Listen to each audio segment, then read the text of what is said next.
তো আমাদের গন্তব্য কোন সময় শেষ হবো ভাই? হাঁটাহাঁটি রাস্তা কোন সময় শেষ হবো? প্রায় চলে আসি না? সামনে একটা বিশাল বড় কি গাছ দেখা যায়, ফুল দেখা যায়, এটা কি ফুল গাছ নাকি ভাই? না না, এটা ভাই ফজালি আম, ফজালি। হ্যাঁ, এটা ফজালি আম। ফজালিম। আমাদের আঞ্চলিক ভাষায় বলে এটা হচ্ছে আম গাছ। আম গাছ তো আমরা বলতে পারি না, এটা এক এক এলাকায় গাছের নাম ফল বলে ফজালি আম। ফজালিয়াম? জি জি, ফজালি আম। এটা না? জি, এই যে এগুলো খুব, আমগুলো খুব ভালো হয়, বড় বড় আম হয় ফজালি আম, মানে খাইতে সুস্বাদু। এগুলো কি কেমন হয় ভাইয়া? একটু লম্বা লম্বা বড় বড়। ধরেন প্রতিটা আম প্রায় 3 থেকে 4 কেজি একটা আম হয়। একটা আম 3 থেকে 4 কেজি? জি জি জি জি। তো বন্ধুরা, আপনারা তো শুনলেন একটা আম নাকি 3 থেকে 4 কেজি হয়।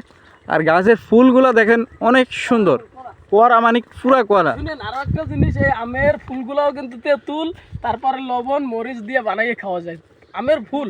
আমের ফুল? জি আমের ফুল বানাই খাওয়া যায়? জি, বাইটা তারপরে ভর্তা ভর্তা, খুব মজা, সেই স্বাদ।